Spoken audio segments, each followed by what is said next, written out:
Hey guys, I'm Fainer. Welcome back to the channel. So, y'all know the drill by now. Today we're going over my top 25 metal albums from the month of March. And as always, there are two Spotify playlists in the description. One with my favorite track from each album, and another that's just all the albums I could find that released on Spotify this month. Also, my top non-metal albums from the month will be out in a few days, so be on the lookout for that as well. And if you enjoy what I'm doing on the channel, please hit the like button because it helps more people discover my content. Okay, so with all that out of the way, I've got a very strange and diverse list of albums for you here today, so let's get started. Starting us out, 25th, we have Golgotha with Remembering the Past, Writing the Future. This is gothic doom metal, and it reminds me a lot of this Paradise Lost album from last year, which I was quite fond of. So go into this one expecting slow riffs and a mix of harsh and clean baritone vocals.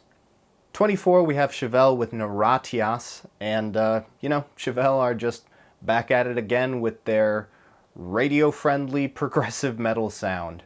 So, of all the albums on this list, this is probably the only one you could play at like a family barbecue and get away with it. 23, we have Soulless with Shine in Purity. This is post-black, though you could also say black gaze or atmo black. It's slow developing music which focuses on the sonics of its lush soundscapes and atmosphere. These songs just sort of continually layer and blend in more and more instruments and nuances until it culminates in a big wall of sound. It essentially tries to take the harsh roots of black metal and make beautiful music with it. 22, we have Pupil Slicer with Mirrors. This is grindcore with also some of the sharp edges of mathcore. It's honestly one of those albums that just like repeatedly bashes you in the face with a hammer, though there are some breaks throughout, so it's not like the most fatiguing listen ever, but definitely don't feel bad if you just go get your face melted by this one. 21, we have Dune with Edaman Anka. This is progressive sludge metal, think in like the vein of Mastodon. So it has a mix of clean and harsh vocals and also a lot of lengthy guitar passages, which give it the sort of signature progressive metal sound. However, there's also a bit of a poppy and heavily produced metalcore aspect to it, which I think increases the accessibility and engagement of the album overall. 20, we have God of Nothing with Vicious Cycle, and this is just some stupidly heavy, beat-down infused deathcore. There's honestly not too much else to say about it. I'm fond of the general pacing and the really punchy production. 19, we have Nine Treasures with Awakening from Dukkha. This is Oriental folk metal, so the most immediate comparison here is definitely The Who. However, Nine Treasures is a little bit more interested in driving their songs with the folk instrumentation, and their production's also a bit less pop. 18, we have Primitai with Violence of the Skies. This is melodic heavy metal, which is a genre that's pretty easy to forget about, but if you are a fan of that like 80s hair metal inspired sound, then this is a great piece of work in that realm, and it feels very modern. 17, we have Manntra with Monster Mind Consuming. And this is some German pop metal. For whatever reason, German bands just have a very distinct sound signature to their production style, and this absolutely reeks of it. So it's definitely a pretty cheesy and poppy album, but I want to put it on your radar nonetheless because this area of metal can be really fun if you just take it at face value. 16, we have Papya with Freedom of Expression. This is some experimental metal. It's from a one-man project in Thailand, and you're going to get a little bit of everything on it. There's certainly a good bit of djent, but there's also EDM, and there's pop punk and post-punk and 9-minute piano ballads and acoustic guitar songs and just it's pretty wild. It is wild and a bit all over the place. It's a bit of a mess, hence why it's not higher on this list. But if you're one of those fiends who just wants to listen to the most experimental, crazy stuff, this is it. The sound design isn't that experimental, but the compositions and sort of track arrangement, they absolutely are. So 15, we have BAEST with Necro Sapiens, and this is some pretty straightforward OSDM. The most noteworthy thing about this album is just how diverse the songs are while all still being solidly death metal. I'd seriously just go listen to like the first 10 seconds of each song, and you'll see how varied and unique and distinct they are just from that. 14, we have Kryptosis with Bionic Swarm, and this is some fantastic modern thrash metal. I kind of can't get over how fast it is. Like, some of those shreds just sound like a fly buzzing in your ear. Yeah, if you're in the mood for some thrash metal, this is definitely my pick for this month. 13, we have Sepulcros with Vazio. So this is Funeral Doom, but there's also a pretty serious, like, cavernous death metal sound to it going on. So it feels to me like if you kind of combined Ahab with Temple Nightside. However, it is bread and butter Funeral Doom. So if you like that genre, you will 100% enjoy this. And if you don't, then you won't. 12, we have Ghosts of Atlantis with 3624. This is symphonic death metal. You take the cheesy symphonic goodness of something like Demons and Wizards and combine that with some good old Gothenburg style melodeath, and you get this. It's pretty much a death metal variant on Cradle of Filth. 11, we have Sanguisugabogg with Tortured Whole, and this is brutal death metal done well. The vocals here have a great percussive quality to them.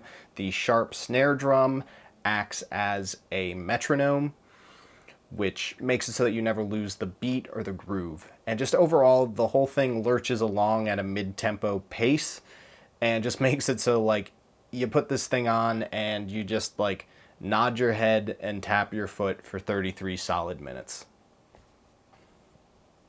10, Wolf King with The Path of Wrath. This is blackened sludge metal, and I honestly don't have too much to say about it. It's sludge metal with a bit of black vocals and production over the top of it.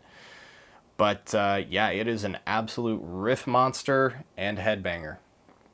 9, we have Azarath with Blasphemer's Malediction. This is blackened death metal, but it is absolutely ferocious. It is mean and fast, and it makes the behemoth style of blackened death seem like a stroll down the beach. But at the same time, there are a lot of amazing riffs and interesting vocals, so it's not just the kind of album that's trying to kill you, it's actually really interesting and engaging as well.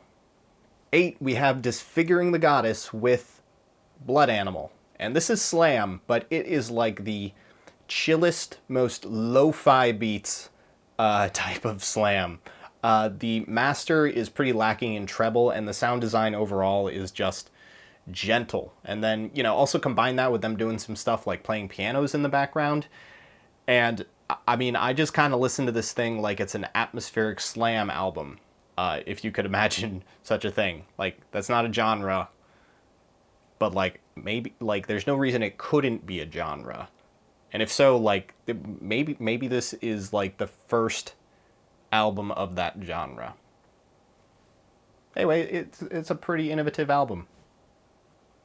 7, Marblebog with Once in a Black Moon. So this is raw black metal, like, once again, raw black metal, but it is just an amazingly pleasant and relaxing experience. But at the same time, there are a lot of engaging riffs and really interesting vocals as well. For example, on the track Soluna, the vocals actually like blow out and distort in the mid-bass frequency range. And that bizarre vocal texture, when combined with the hypnotic main riff, is really what makes that song work, in my opinion. Oh boy, getting to the top of the top here. 6, we have Wynter Arvn with Abysses. So this is dark folk, and the acoustic guitars and drums on this album are just utterly gorgeous. Like, they just make your whole room feel wonderful while they're playing. So yeah, if you enjoyed the Imperium album from last month, you're gonna love this one as well.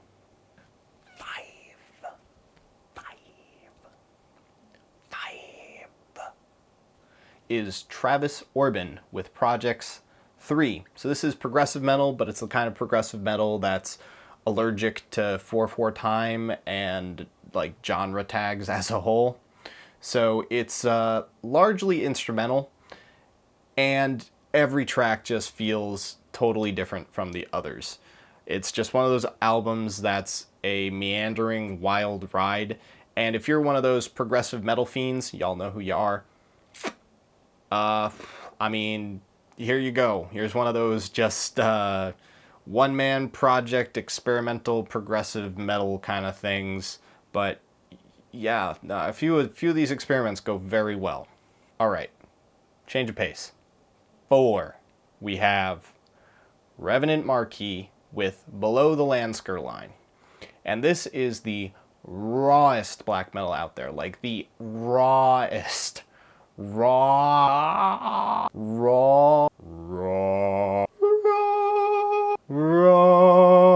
black metal. Raw black metal. It's fucking raw, okay? So there is just a blurry, messy, murky layer of coating the whole album, just pervading it. Yeah, but that's like the point.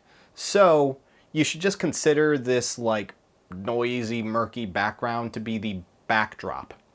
And then from this backdrop emerge these like fleeting, spectral, haunting elements, which, you know, briefly come forward and then, you know, disappear back into the indecipherable mess. And this sort of like unsettling, haunting, ghostly experience is the selling point of this album. I mean, I tried. Most of you will still hate it.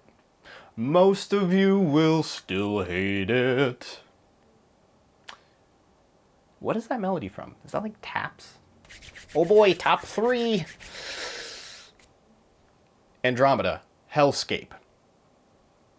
So, Andromeda is the foremost artist of the gent wave genre, so be expecting electronic music with aspects of gent to it. I find this to be really good background music, or especially like focusing music. So I tend to listen to it a lot while I'm programming, because I find you can just kind of like subconsciously nod your head along to it.